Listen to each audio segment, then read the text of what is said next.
La table ronde 5 s'est attachée à la biodiversité et comment concilier la préservation de la biodiversité et la productivité, les différents enjeux économiques et sociaux.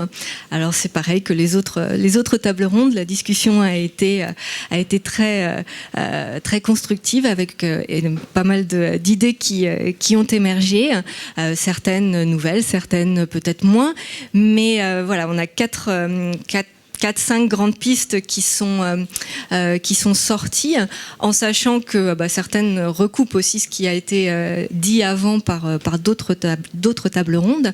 Alors la première idée pour laquelle tout le monde était à peu près d'accord, je pense, c'était la valorisation et l'exploitation des terres dégradées, qui représentent un très grand potentiel. Là, c'est vraiment, je pense, l'idée phare par rapport au sujet de cette table ronde. Il faut savoir que si ces terres ne sont pas utilisées ou sous-utilisées, alors là je vais parler plutôt pour la problématique de l'huile de palme, c'est que lorsqu'on a une concession pour de l'huile de palme, on a des rentrées d'argent qui reviennent en fait à utiliser le bois de la forêt qu'on va couper pour installer de l'huile de palme à la place.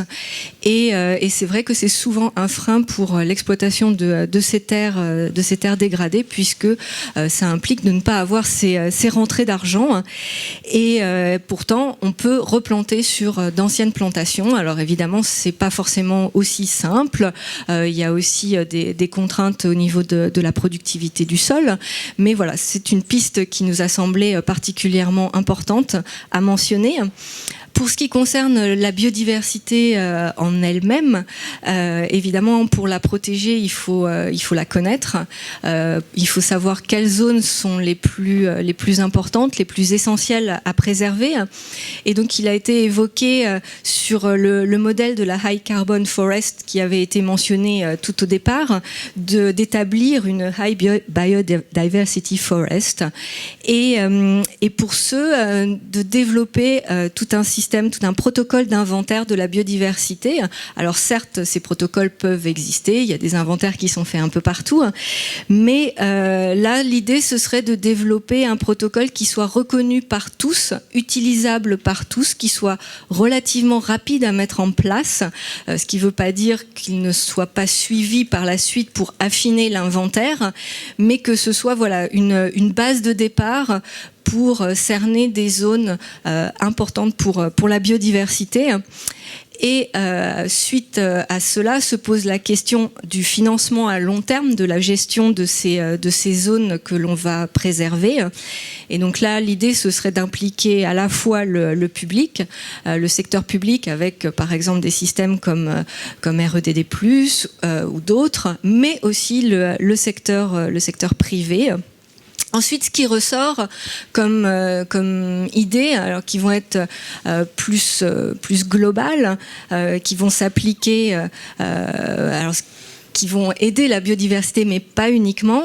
Alors, pour l'huile de palme, c'est un message positif sur le secteur, sur l'huile de palme en elle-même au public, avec peut-être une campagne globale qui puisse impliquer tous les acteurs, les ONG, les pouvoirs publics, le secteur privé, les chercheurs.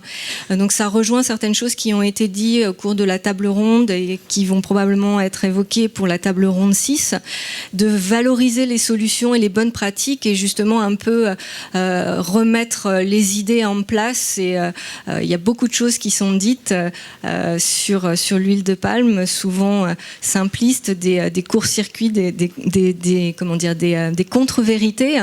Donc l'idée, ce serait que tous les acteurs, afin qu'il n'y ait pas de doute sur le message, fassent, alors sous quelle forme, on ne l'a pas évoqué, mais voilà, une petite remise en question de cette huile de palme, qui elle est et pourquoi elle peut aussi être intéressante dans la préservation notamment de la biodiversité, du fait par exemple de sa forte productivité.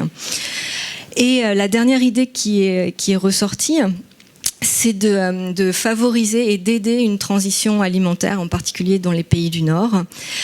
Donc l'idée, c'est moins de protéines animales et de meilleure qualité, avec évidemment l'implication des pouvoirs publics dans cette transition et dans ce message, et de favoriser en fait les circuits courts, les circuits locaux, de réduire l'utilisation des terres agricoles et donc de faire baisser la pression sur les forêts qui sont par exemple converties en soja pour nourrir le bétail.